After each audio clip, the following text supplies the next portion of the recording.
It's TJ, the Stereo-Bargainphile, and I am very pumped up today, you all, to finally bring you my full video review of this super gem of an integrated amplifier, the Doge 10 MK2-B Tube or Valve integrated amplifier, which basically is an integrated amplifier that uses KT88 power tubes in a push-pull configuration. But to kick off this full video review today, first, I want to give a big thank you to Doge Audio, especially Mark, the manager of Doge Audio, for answering all the questions that I had about the Doge 10 MK2-B. He's very supportive and answered all my questions. So a big thank you to Mark. And also, there's another YouTube reviewer out there, stereo reviewer, that I want to give a big shout out and thank you to, and that is the very own Thomas at Stereo. I want to give you a big thank you, Thomas, because I have had a lot of fun with the Doge 10 MK2-B. I have over a dozen set of speakers that I've rode in and out with the Doge, and it's been a lot of fun. So a big thank you to Thomas and Stereo, because if it wasn't for him, again, I would have never known about this integrated amplifier. So again, thank you, Thomas.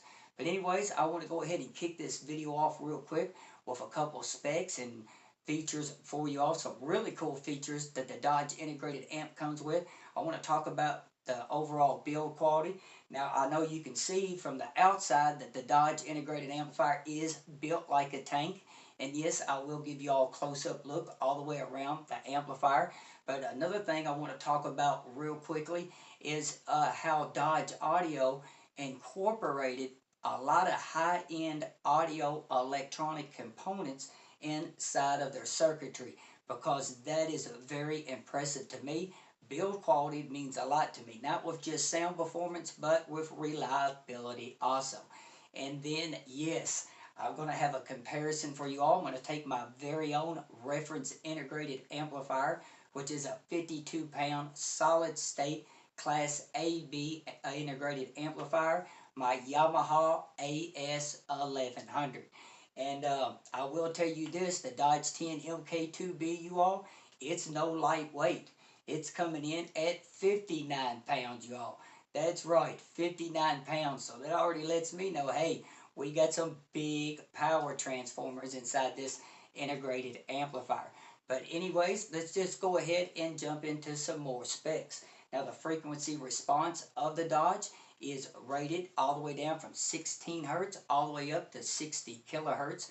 Now, the really cool thing about the Doge, especially for its price point, is it has dual class mode, you all, which means you can switch between classes of the integrated amp. Meaning I can put the Doge into pure. That's right, y'all. You know I gotta say pure. You can put the Doge in pure class A mode and get 30 watts, or you can switch over to class AB mode and get 60 watts. Now, one thing I want to let you all know from the very beginning, don't let that wattage fool you, because the Doge integrated amplifier has the juice, you all. That's right, it has some torque power. I have over a dozen set of speakers, y'all, and a lot of these speakers like a lot of power for you to get that full flesh and body sound out of them. Speakers like the ones I just got in, the KEF Q350s, those love power. My ELAC UB52s, and even my Polk Audio LSIM 703s. All those speakers like a lot of power. Let me tell you something. The Doge integrated amplifier drove them effortlessly. That's right, you all. This amplifier drove them effortlessly. I mean, it's got some scale to the sound. Or what I would have said a year ago, it's got balls, man. That's right, it's got balls. But anyways, another really cool feature with the Doge integrated amplifier is Doge uses its very own proprietary precision auto biasing system, which means it's going to go ahead and bias the power tubes for you. You don't have to get in there with a voltage meter and plug them up and turn the voltage up and down on all your power tubes to get them set up right. All you got to do is hit two buttons on the front face plate of the Doge integrated amplifier, or You can even use Doge Audio's remote control that is made out of a chunk of aluminum, and it's 18 millimeters thick. You all, this remote's got weight to it, and it's got metal buttons on it. This is probably the most high-end remote control I have ever owned, you all. But anyways, I'm glad I didn't leave that out. Precision auto biasing makes biasing so easy. And another thing that the Doge Audio Integrated Amplifier has is its soft start. Now, any kind of preamp tube, preamp or any kind of tube or valve integrated amplifier, you're going to have what they call a soft start. That means when you first turn on, in our case, the Doge Integrated Amplifier, it takes time for those tubes to warm up before it will kick on. But with the Doge, it only takes about 45 seconds on that soft startup. And that is really cool that you ain't got to wait a long time. But me personally, after the soft startup of 45 seconds, I'll let it sit for about 20 minutes and I'll really let those tubes warm up, because the warmer those tubes get, in my mind, you all, and to my ears, that's what matters, it sounds better. But anyways, I had a lot of fun with that dual class mode, between Class A and AB. Class A was a little bit cleaner, had a little bit more airy of a sound stage, or Class AB was just a little bit warmer, and it had a little bit more control. It really depended on the speakers I was using of which one I liked best. But Class A, yeah, to me, it was very accurate. But anyways, let's go ahead and talk about another cool feature with the Doge 10 MK2-B Tube valve integrated amplifier. Now, first off, I am going to give you all a close-up look. We'll go all the way around the amplifier, but I want to talk about the tubes just real quick because this is really cool. Now, the power tubes that you all see here on the back, these four big ones, those are the KT88 Classics by PS Vane. Those are the ones that I actually got with the Doge integrated amplifier, and I actually love those power tubes. Actually, I got 4 different sets of power tubes, you all, because I caught the tube fever or the tube bug. That's right, y'all. I just took out my wallet and I threw it at some tubes. But anyways, you want to know how much I spent totally on tubes? About $1,600-$1,700 total. So if you catch that tube bug like me, that expect to be out of a lot of money, but I tell you all something, it was worth every penny, because every time I changed out to a different set of power tubes, I got a different sound. And the really cool thing about the Doge is not only can you run KT88 power tubes, but you can also run 6550 power tubes, and even these KT120 power tubes that I got that are Tonecell. Now, the one thing that Doge Audio does recommend is, if you're going to be using the KT120s by Tonecell, is that you buy from a company that has a good reputation for selling good quality tubes. So over here in America, I reached out to Kevin Deal at Upscale Audio, because I know he sells KT120s, but not only that, Upscale Audio has what they call Tubezilla. That's right, you all, Tubezilla. And Upscale will burn your tubes in for 72 hours before they send them out to you. And then they'll put a lot of measurements on the actual box also. But I've had no problem with these KT120s. Let me tell you all something. This tube has good bass, strong bass, and it has very, very good dynamics. I like this KT120 a lot. And that's one of the advantages of the Doge 10 MK2-B. Because some tube amplifiers, instead of letting you use the KT120s, they would be a KT88 push-pull design that would drop down to the, the KT30, EL34s. But me, I do like power. So I'm really happy to use these KT120s. Next to it, you see I have the KT88 Golden Lines, and I have the KT88 STR8 TAD, which is Tube Amp Doctor. And I've had a lot of fun with those 4 different sets of power tubes. And it really wasn't that one sounded better than the other. It just depended on what speaker that I had hooked up. Now, let's talk about the preamp tubes here in the front. And yes, I'm going to give you all a close-up. And these preamp tubes in the front, the two on the outside are the 12 AT7s.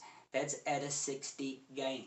Then on the inside, these two preamp tubes we have are 12 AX7s that have a gain of 100.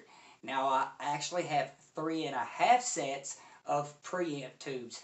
That's right, you all. I've got the complete 4 PS Vane classic preamp tubes, two 12 AT7s, two 12 AX7s. And I also have that same ones with the Golden Line preamp tubes. Those are very good preamp tubes. And then I have the ones that came stock that are just the Doge branded preamp tubes. And then the other day I got my first set of vintage preamp tubes from 1962, the BVA Bramars. And these Bramar preamp tubes, you all, oh my goodness.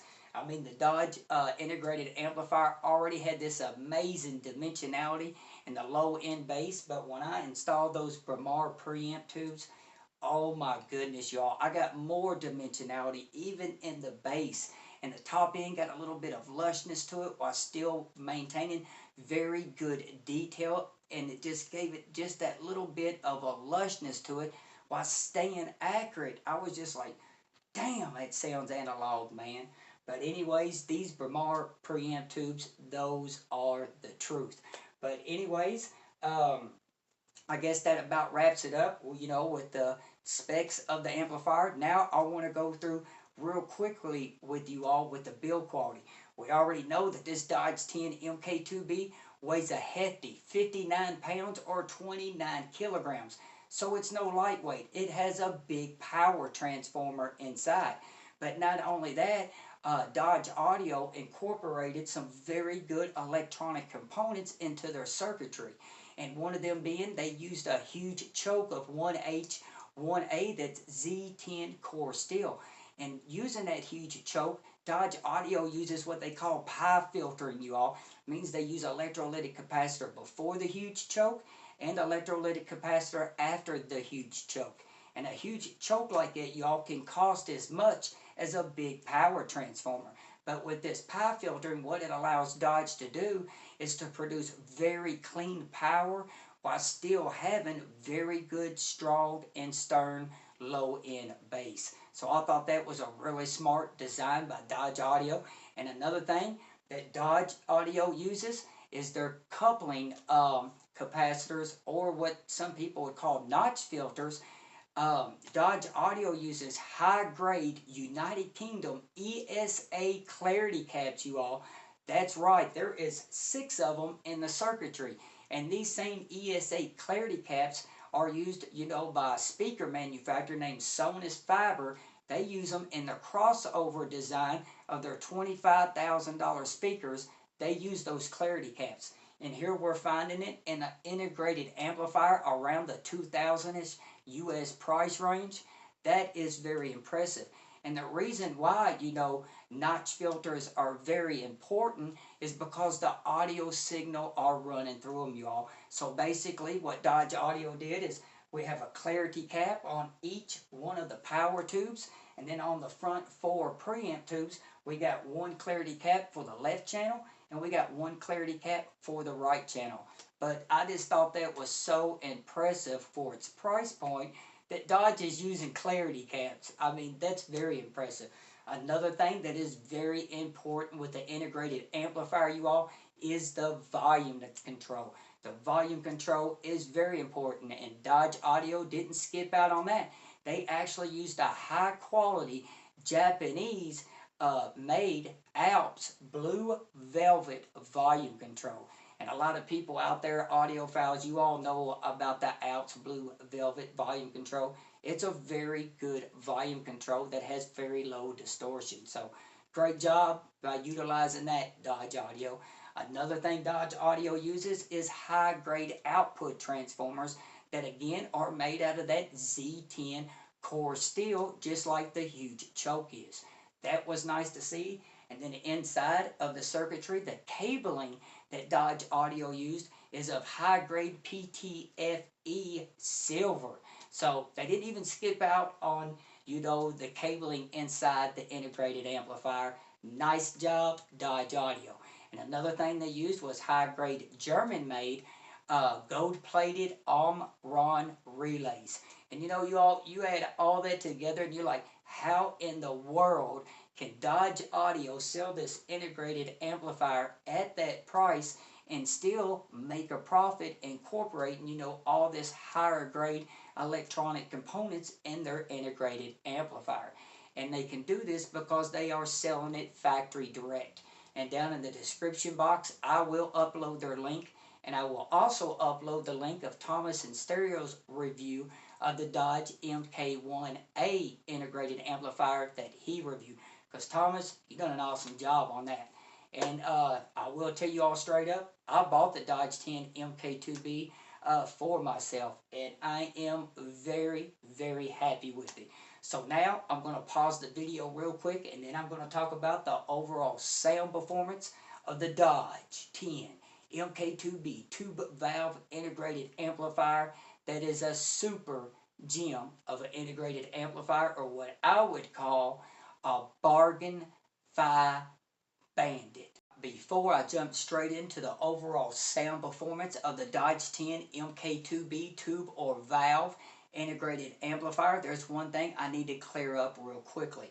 Now, a minute ago, I was telling you all that Dodge Audio in their circuitry that they utilized with their coupling capacitors, they used 6 high-quality United Kingdom clarity caps. But also, throughout the rest of the circuit, the capacitors that Dodge Audio used was also a high-grade Nippon Chemicon capacitors as well. And I think there's a couple WEMAs in there also. So after I explained all this to you all, how much do you think this 59-pound or 29-kilogram integrated tube amplifier would cost? I will tell you all this straight up. This amplifier used to sell under a different name for $6,400 US, you all. And it got really good scores of 92% in other hi-fi magazines, and also it got 4-star ratings at this price point. But where Dodge Audio doesn't make those amplifiers for that company anymore, Dodge Audio thought to themselves, hey, we will just sell these factory direct. And I think the Dodge MK2-B version that I got, I think it was around $2,100 US delivered to my door. Now, Dodge Audio has came out with a new version that they call the Dodge 10 MK3. Now, the MK3 does come in at a little bit more money. It costs $2,350 US shipped to your front door in America. And I know that's $250 a US more, but that's really not bad at all, because with the MK3 version, Dodge Audio went ahead and added pre-outputs and amp inputs, which that is very cool, meaning you could use the Dodge MK3 with your home theater setup if your home theater receiver has front pre-outs for the left and right channel. Or if you have a home theater preamp, then yeah, you're good to go. And also, let's just say you had a different 2-channel preamp you wanted to try out with the Dodge and just use it as a dedicated amp, well, that would be cool also. But also with those pre-outputs on the MK3, you could run to a different power amp and bi-amp your speakers if you want to. But I will tell you, I don't know why you would need to do that, because the MK2 I have has plenty of power. And the new MK3 version has 40 watts of pure. That's right, pure Class A. So it is 10 watts louder in Class A over my MK2 that is 30 watts of pure Class A. But I tell you, that pure Class A of 30 watts, that's all I need, you all. Like I said before, it drove all my speakers effortlessly. But I just wanted to go ahead and get those prices out to y'all, because to me, that is very impressive.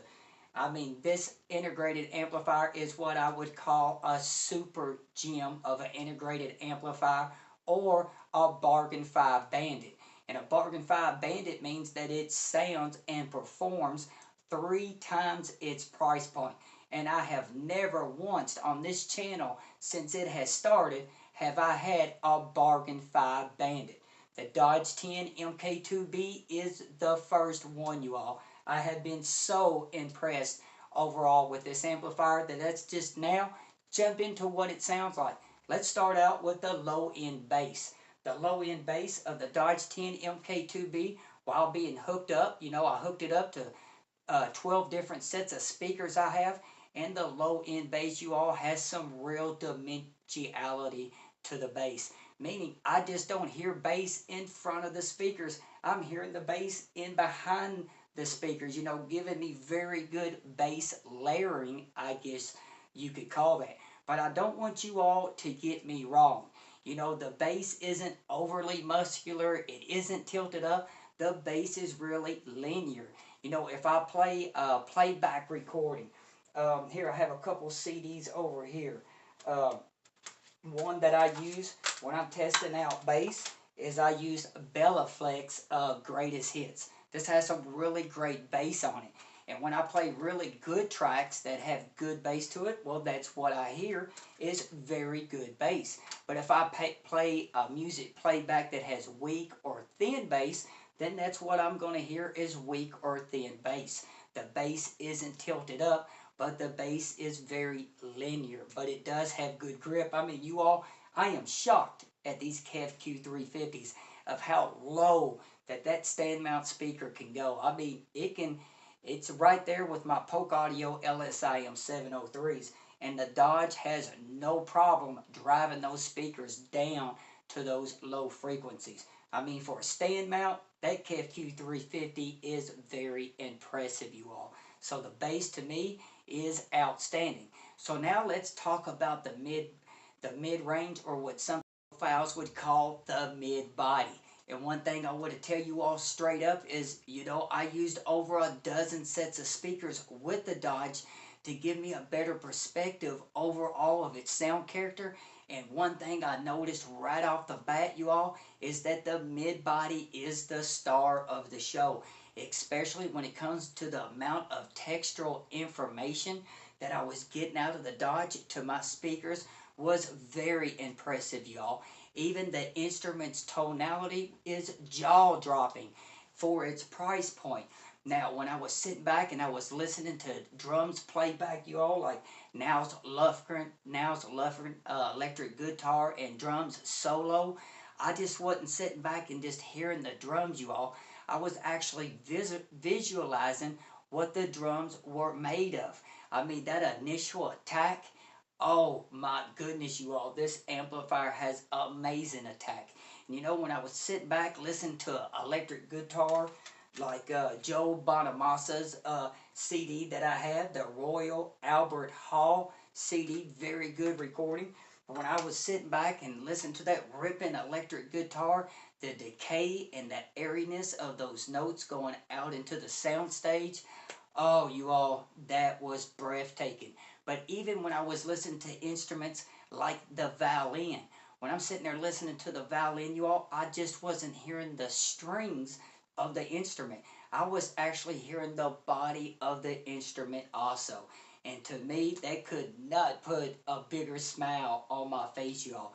And then when it comes to male and female vocals, this one really got me, y'all. I mean, it really got me. I mean, the female and male vocals are so engaging, y'all, that I was actually getting emotional. I mean, I was listening to artists like Susan Wong. I was listening to Agnes and Julie Stone, Nora Jones, and Chantel Chamberlain. And let me tell you all something. When I was listening to these female artists, I was getting emotional, you all, because the Dodge just sounded so good and so accurate, especially when I had my Triangle 40th Anniversary Edition speakers hooked up to the Dodge. I mean, you all, this is the first time ever with that integrated amplifier at this price point that it could produce the sound to my speakers that got me physically emotional, you all. The vocals are just that good. It's just how it is. And so now let's talk about the top end. Oh, another thing, The mid-range is on the warm side of neutral. I will tell you Class AB is a little bit warmer, where Class A isn't as warm, but there is still just a little bit of dash of warmth um, in Class A also. So now let's talk about the top end, because I didn't want to get too emotional on you all, because I'm telling you, the mid-range is very engaging for me, you all, especially with vocals. I mean, it's the best I've ever heard at this price point. The Doge 10 MK2-B just killed it. About the overall top end performance of the Doge 10 MK2-B, but I want to make it very clear to you all that the Doge integrated amplifier is not your grandfather's tube or valve amplifier, meaning the Doge doesn't sound overly smooth or mellow or laid back. The Doge actually, especially in the top end, it is very revealing sounding. But let me tell you all something. When you play a good to a great recording, oh baby, are you going to be rewarded. I mean, such an airy soundstage. You know, the top end has outstanding details. The clarity can actually put on a clinic, you all. But if you was to play a bad recording through it, well, that's what you're going to hear is a bad recording. But again, from good to great recordings, you all, there is a lots of speed overall. It is fast, and the Doge digs deep, you all, into those micro details and micro dynamics. Now, when I'm testing out for that, I actually use my CD, Jazz at the Pawn Shop, Volume 1. Now, when I'm playing this CD in the very far background, you can hear dishes, drinking glasses, you can hear silverware, and you can even hear porcelain plates. So that is so fun listening to that CD. And that right there, you know, when I played it through the Doge, I was like, oh my goodness, man. Those micro dynamics is bringing micro details out better than I've ever heard on any amplifier close to the Doge 10's price point. So you all, that was very impressive. And another thing is the Doge 10 MK2-B has enough roundness up in the top end to keep the amplifier from sounding overly bright. It is not a bright sounding amplifier, but it is revealing sounding. But anyways, that pretty much wraps it up for me going over the sound quality. So now I got to get to the comparison for you all against my Yamaha AS1100.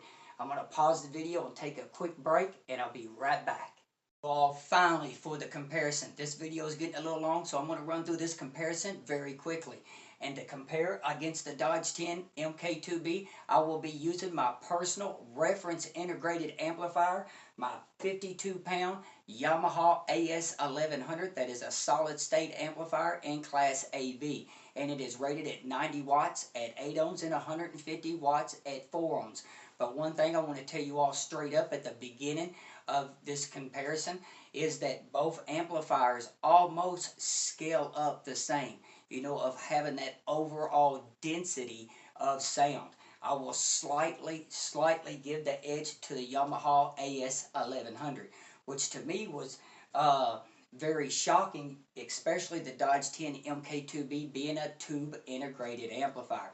I mean, it really does have some balls to it, y'all. But anyways, let's start off this comparison with soundstage. Now, when it comes to soundstage, I have always said the Yamaha AS1100 to be a solid state integrated amp, it puts out a good amount of air and it has good depth overall in the soundstage. But you all, when it comes to the Doge, oh my goodness, and the soundstage, the imaging, the airiness, the depth, that 3D holographic imaging, yeah, you all, the Doge 10 is just a level above the Yamaha AS1100. And the test out imaging, one of the CDs I use is Imagine Dragons. And y'all, when I was sitting back listening to this CD with the Doge and my 40th anniversary triangles, oh my goodness, you all. I mean, it was very, very impressive. Also, when I sit back listening to Michael Jackson's track Thriller, at the very first of that song, Michael Jackson opens up like a screen door and he walks from right to left on the soundstage. And with the Doge, having such good imaging, I could hear Michael Jackson walking in between my speakers. And that just blew me away, you all. So now, let's talk about dynamics. And when it comes to dynamics, yes, the Yamaha AS1100 is a beast when it comes to dynamics. Now the Doge, it's no slouch, but when I'm using KT88 power tubes, yes, the Yamaha does have stronger dynamics, stronger peaks. But when I use a power tube like my KT120 Tonecells, well, the Doge does close that gap a little bit. I mean, the Doge does have very good dynamics. It has good attack, but the dynamics with the Yamaha AS1100 are a little bit stronger. So now let's talk about the low-end bass. Now the low-end bass on my Yamaha AS1100, it is muscular and articulate. The low-end bass has good tone, great snap, and punch. I would sum it up overall as the low-end bass of the Yamaha as having that rock and roll muscular low-end bass to it. Now the low-end bass of the Doge 10 MK2-B, like I've always told you all before, it really has some balls to it, you all. And the bass with the Doge, in my opinion, it has more dimensionality to it. There's more layering to the bass. The bass overall to me with the Doge is buttery, meaning that the low-end bass is smooth and seductive, you all. I tell you what, it is actually addictive. I really enjoy the bass a lot with the Doge 10 MK2-B. Now, if we had to put like bass on a scale 1 to 10, this is the strength of the bass. I would rate the Yamaha AS1100 at about 8 out of 10. Now, the Doge 10 MK2-B, if I'm using the KT88 power tubes, the overall bass on a scale, you know, the strength from 1 to 10, I would put it at about a 6.5 out of 10. But if I'm using these Tonecell KT120 power tubes, you all, that's putting that more up there like at a 7 and a 7.25 out of 10 with the low end bass of the Doge. So yes, the Yamaha AS1100 has a little bit more stronger bass, but the bass of the Doge has better definition to it. So now let's talk about the mid-body or the mid-range of both amplifiers. They both sound really clean and clear. I mean, both of them have a really low noise floor, very low noise floor. Even with the Doge, I don't get any kind of microphonics, no humming. There is no static that I hear out of the Doge. I mean, y'all can sit here and tap on this top plate around the tubes, and I still don't hear any kind of microphonics or static. I mean, it is really clean and clear. And both of them are in the mid-range.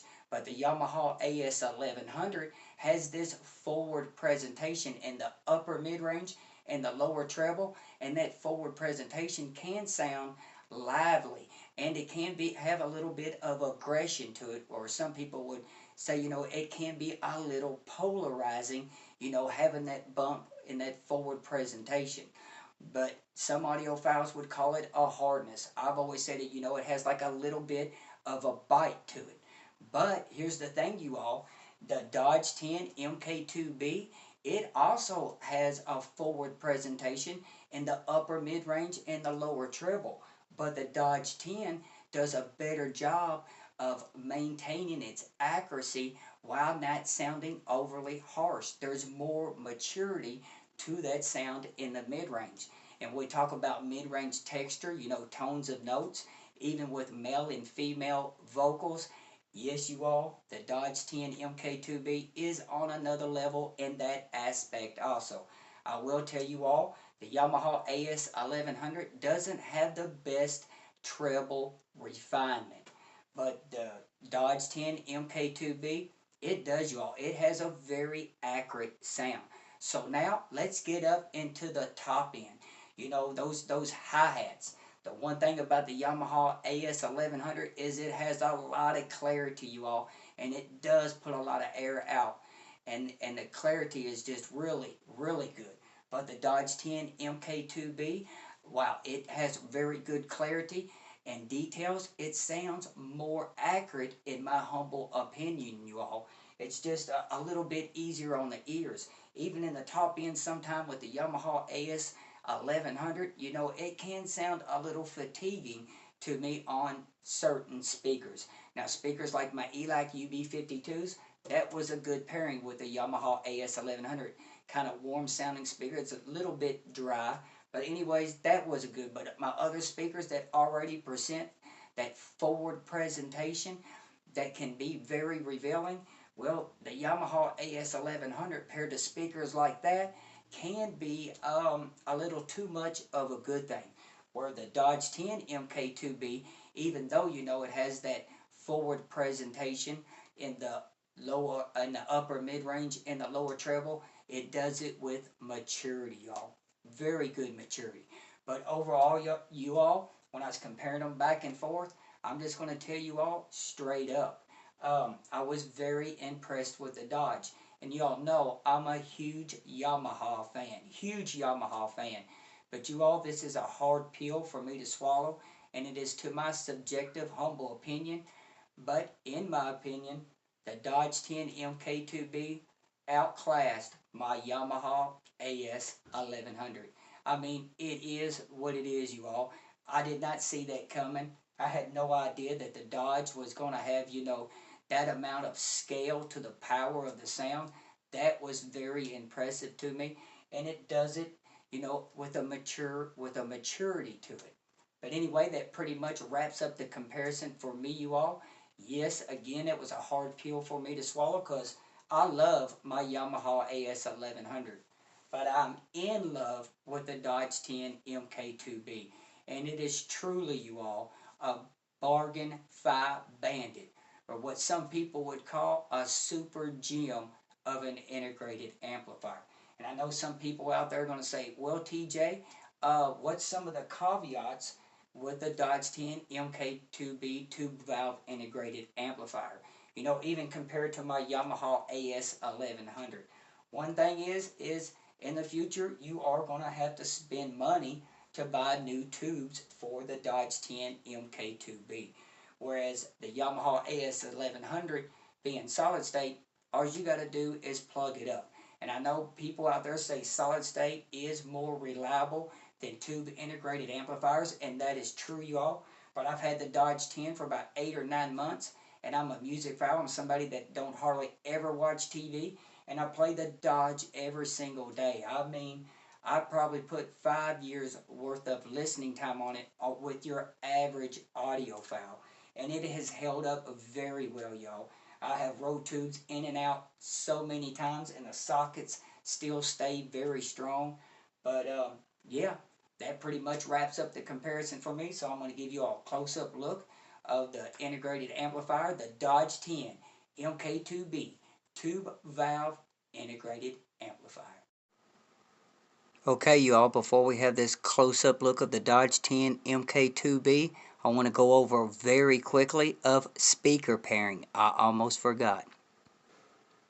As many of you will already know, I have a dozen set of speakers, and out of my 4 budget speakers, my Clips Reference Premier 160 monitors, my ELAC UB52s, and even my KEF Q100s, well, my favorite with the Doge was the JBL Studio 530. That was my favorite. It had good synergy. The Studio 530 was very impressive with the Doge, especially for its price point. Now, out of my more entry-level speakers like this Polk Audio LSIM 703, my Triangle Esprit Easy Comment, and even my JBL Studio 580 tower speakers, my favorite with the Doge was my Polk Audio LSIM 703.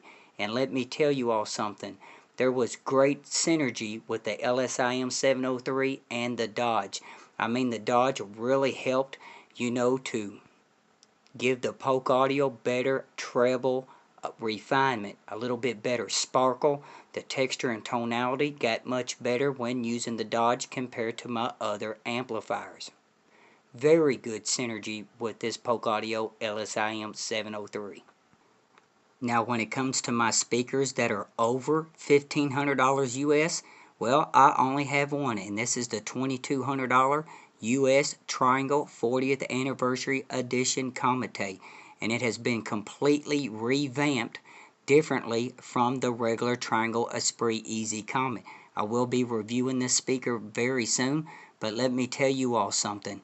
This Triangle 40th anniversary paired with the Doge 10 MK2-B has very good synergy. I'm not going to call it great synergy, but it is very good. Again, the texture, the tonality, male and female vocals just take my breath away, you all. So now, let's go for that close-up look of the Doge 10 MK2-B.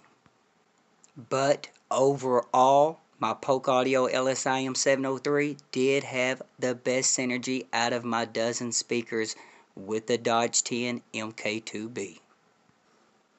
Okay, now finally for the close-up of the Doge 10 MK2-B. I have it completely unplugged because here in the back where the power tubes are, I wanted to show you all the difference in the size of a KT120 versus that KT88. I actually like both tubes a lot. I don't actually have a favorite power tube, but I do have a favorite preamp tube, and that is that Bromar 12AX7 in front of you all. Very, very good preamp tube. Hey you all, let's look at the front faceplate of the Doge 10 MK2-B. It is about 10 to 12 millimeters thick, some kind of metal or it's alloy aluminum. Starting on the far left hand side, we have the standby mode, which you turn it off and turn it into standby mode. Next to that, we have bias checking, then we have bias reset. Then where you see it say A and AB and class mode, that is actually where you can go in and change the class of the amplifier from class pure, class A, or class AB. And then in the middle, yes, we have our Alps blue velvet volume control.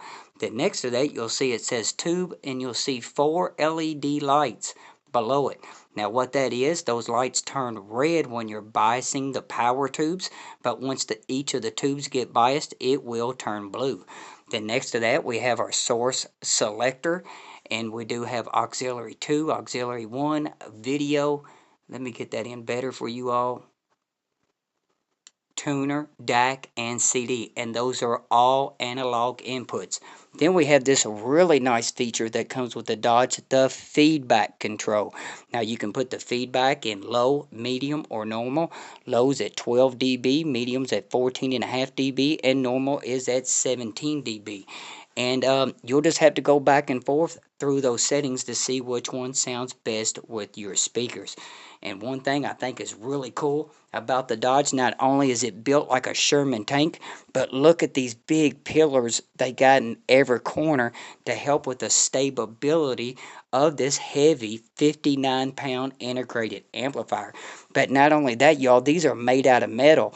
And when I run the Doge for like 5 or 6 hours at a time, they actually act like a heat sink. I mean, it really absorbs the heat, and that's really cool. Yes, I put some rubber pads on the bottom, soft rubber pads, to give more clearance underneath of the amplifier. That way I can get more air underneath of it and keep it running cooler. So now, let's take a back look at the integrated amplifier. I wanted to go ahead and give you all a top view pic also. Now on my community page, I have a lot of pictures of this amplifier with many different tubes and many different speakers being paired up to it. But it's very nice having that alloy aluminum top plate. You know, they're covering up those power transformers very well. And we have that same alloy aluminum plate that goes around the tubes. Again, I don't get no kind of microphonics or any humming or any kind of static sound out of this Doge. It sounds very clean and clear. I mean, just like a solid state amplifier. Damn, this is going to be heavy to turn around.